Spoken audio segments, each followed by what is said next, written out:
Bueno, y a esta hora, 10 horas con 13 minutos, vamos a tener nuestro tercer invitado para analizar esta jornada electoral. Se trata del doctor Alfredo Dávalos, consultor político, quien nos acompaña vía telemática. A ver, ¿lo tenemos? Está. Muy buenos días. Muchas gracias por acompañarnos a través de la vía telemática hoy en este proceso electoral. Cuando es importante entender qué es lo que se está definiendo en el país, qué es lo que se está jugando el Ecuador. ¿Cómo está? Buenos días. Muy buenos días, un saludo a todas las personas que nos siguen. Es un gusto para mí poder comentar sobre todo de una elección histórica para la vida política del Ecuador, pero sí vale la pena aclarar una elección totalmente surrealista, totalmente violenta, totalmente compleja, y efectivamente, Sofía, como tú señalas, hoy Ecuador se está jugando o el continuismo o realmente un cambio, ¿no? O sea, creo que hemos vivido dos gobiernos anteriores donde se ha puesto muy complejo el tema de la inseguridad, el desempleo, la migración. Uno podía pensar que lo que pasó en el año 99 con la crisis bancaria, con el congelamiento, con la dolarización y todo lo que sufrieron esas familias prácticamente a finales del siglo pasado, no se iba a repetir, y tristemente pues hoy, insisto, en este tema de elección histórica, pues se está jugando esto, ¿no? Se está jugando el continuismo, se está jugando más de lo mismo, o se está jugando un futuro de cambio, un futuro que necesita hoy y que clama a gritos los ciudadanos ecuatorianos. ¿Qué es lo que se avisora ya para cuando se anuncien los resultados de esta segunda vuelta electoral? Tomando en cuenta que va a ser una elección, se prevé que sería bastante reñida en cuanto a los resultados. Por un lado, la derecha ha estado haciendo algo, llamémoslo algo de bulla, poniendo en duda el papel del Consejo Nacional Electoral. Hablaban de un supuesto fraude, se estaban anticipando incluso para acudir al Consejo Nacional Electoral. ¿Esto tiene validez hacer este tipo de aseveraciones cuando este mismo Consejo Nacional Electoral pues llevó adelante el proceso en el que triunfó Guillermo Lasso hace 2 años? Yo creo que hoy es el momento, y por lo que está viviendo el Ecuador, más bien de llamar a la calma, a la unidad. Yo creo que hoy cualquier declaración fuera de lugar, desde distintos actores, desde los actores políticos, desde ustedes periodistas, desde nosotros, desde la consultoría y la analista como analistas políticos, y sobre todo desde la gente común y corriente. Yo creo que hoy se tiene que llamar, insisto, a la unidad, se tiene que llamar a la tranquilidad. El Ecuador, como señalábamos hace rato, está viviendo una línea muy delgada que cualquier chispa puede efectivamente encender. Entonces me parece que sí es grave, sobre todo que en la primera vuelta me parece que el proceso fue lo más ágil, lo más pulcro, lo más limpio. Me parece que hubo muy pocas irregularidades, hubo muy pocas denuncias. Entonces, insisto, creo que con lo que se está viviendo hoy Ecuador, lo que se tiene que llamar es a la calma, ¿no? A que estas elecciones históricas para el futuro de este hermoso país llamado Ecuador, pues efectivamente se tienen que dar en un completo escenario de calma, de paz, de tranquilidad. Entonces, más bien yo haría ese llamado, ¿no? A todos los distintos actores de esperar, ¿no? De esperar, y como bien señalaba, son una elección muy cerrada. Realmente todo podría suceder, que es una elección que además vale la pena señalar. La pueden terminar decidiendo los jóvenes, el voto oculto, y ese voto al que muchas veces no llegan las encuestas, ¿no? Ese voto rural, ese voto que está muchas veces escondido. Entonces, insisto, me parece que hoy ya o a publicar encuestas o a publicar exit polls o a empezar a generar dudas de los resultados. Yo creo que vale la pena con mucha paciencia esperar a tener los resultados oficiales, sobre todo por lo cerrado que puede estar esta elección. Eso ocurrió en la primera vuelta, ¿no? Que durante el día ya se tenían algunos trackings, entre comillas, que daban unos resultados totalmente disparatados y al gusto de cada partido político, ¿no? Entonces lo responsable sin duda es esperar a los resultados oficiales. La presidenta del Consejo Nacional Electoral ha vuelto a hablar, no lo hizo durante las anteriores elecciones, de una fiesta democrática. Esta segunda vuelta se presenta así nuevamente para el país, o estamos enfrentando las elecciones más violentas, como usted lo había mencionado. Yo discrepo, yo creo que ni la primera vuelta ni esta tiene nada de fiesta.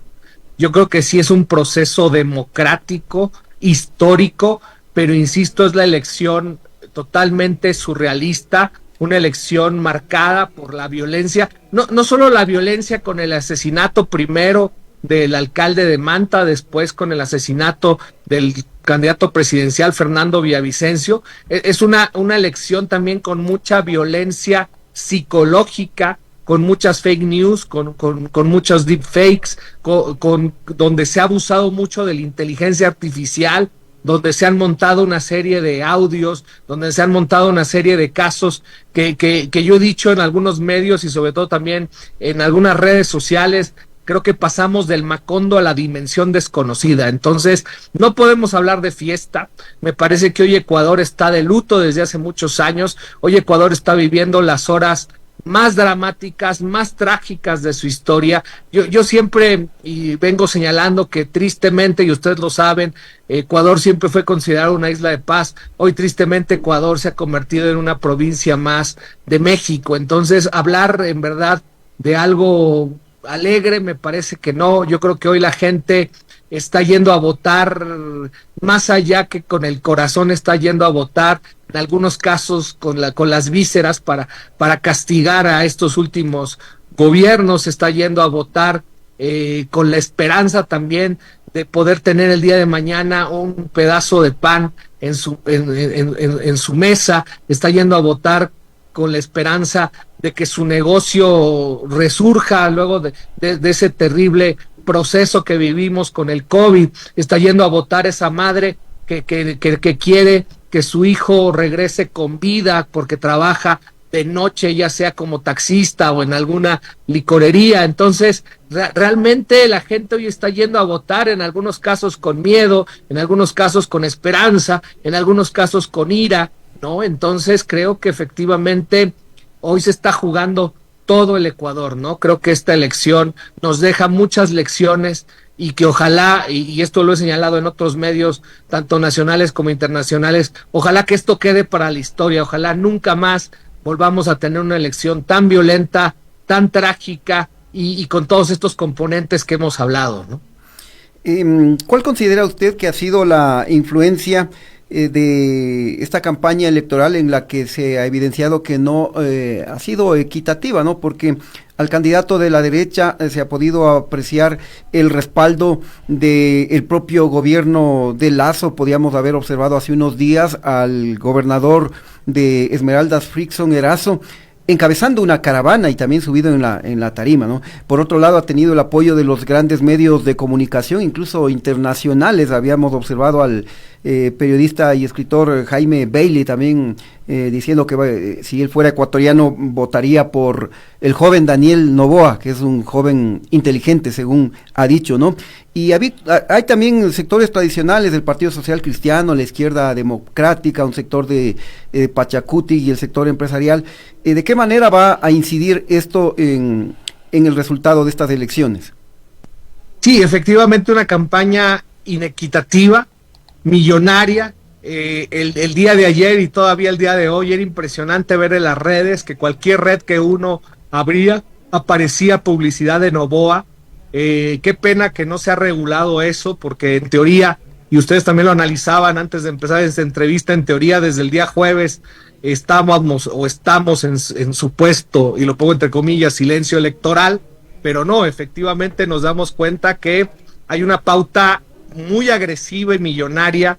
El tema de los muñecos de cartón que se imprimieron, millones de muñecos de cartón, además, claro, distintos actores políticos, todo el tema del gobierno, no solo el gobernador de Esmeraldas, recordemos que el exgobernador también de Loja, Freddy Serrano, también fue partícipe y se convirtió en un actor político más.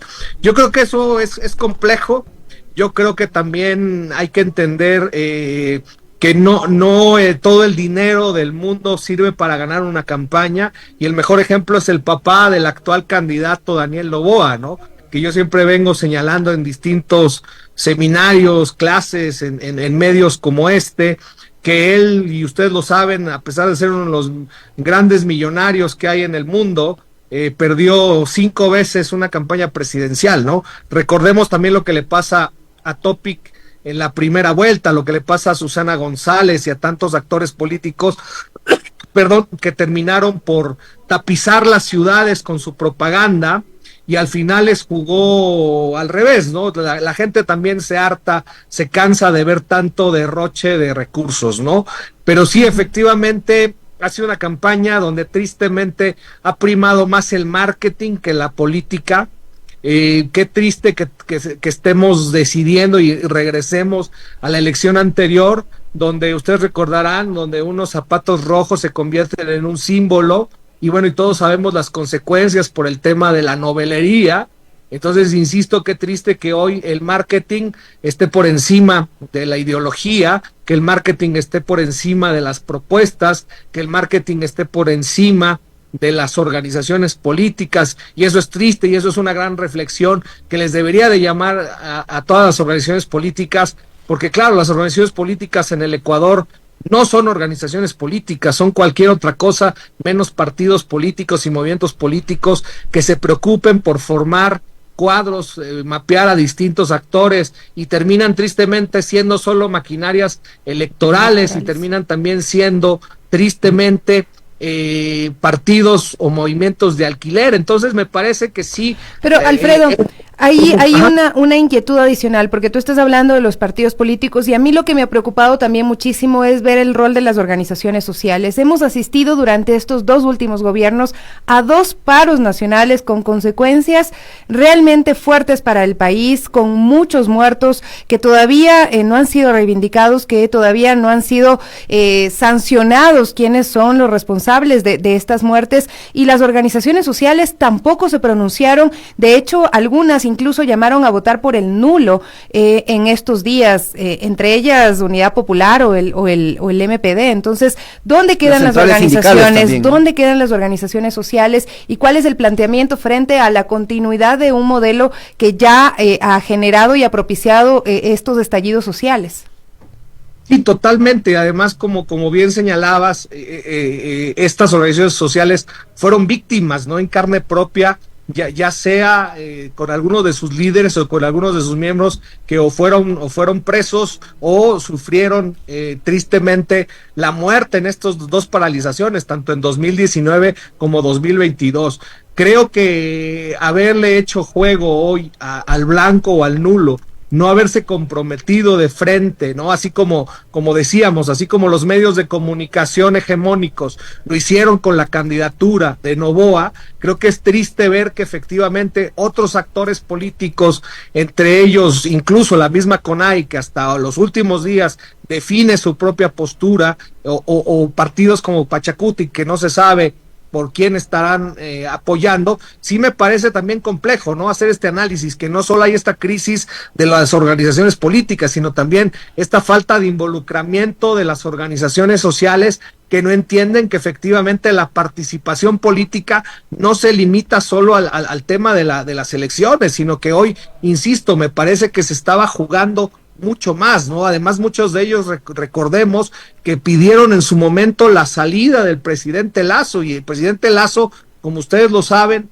pues se salva en las paralizaciones de junio del año 2022, se salva justo por estos partidos que en teoría eran progresistas, o estos partidos o estos miembros que en teoría respaldaban a estos movimientos sociales o respaldaban estas paralizaciones, y lo terminan salvando al presidente Lasso. Entonces, sí, en verdad, hoy también la ciudadanía debería tener en cuenta y debería tener claro que efectivamente ha habido una serie de actores sociales y una serie de organizaciones que han tenido un comentario, pues, vago, un comentario débil, que no han adoptado una postura con fuerza y que no se han involucrado en algo que considero yo que es histórico. Me parece que hoy es triste seguir discutiendo entre el correísmo y el anticorreísmo. Me parece que hoy el odio y hoy el tema del reparo hacia los líderes políticos, me parece que hoy esta elección debería de ir mucho más allá de ese clivaje del correísmo y el anticorreísmo, porque tenemos que entender que el Ecuador no es ni celeste ni morado, el Ecuador es multicolor y el Ecuador también es multiétnico y el Ecuador está compuesto por distintos pueblos, nacionalidades, por jóvenes, por mujeres, por trabajadores. Entonces, efectivamente, hoy se jugaba todo, ¿no? Hoy se jugaba todo y qué triste que también, aparte de toda esta inequidad, qué pena que estas organizaciones sociales que lo vivieron en carne propia, todos estos abusos de parte de estos últimos dos gobiernos que, insisto, creo que han sido los peores que ha tenido el Ecuador en su historia, pues qué pena que en verdad ellos que tuvieron alguna voz de protesta hoy no se estén manifestando, insisto, sobre todo en un tema tan histórico para el Ecuador. Muy bien, queremos agradecerle, doctor Dávalos, por habernos acompañado en este análisis. Muy amable, gracias. Gracias a ustedes, un buen día y el mayor de los éxitos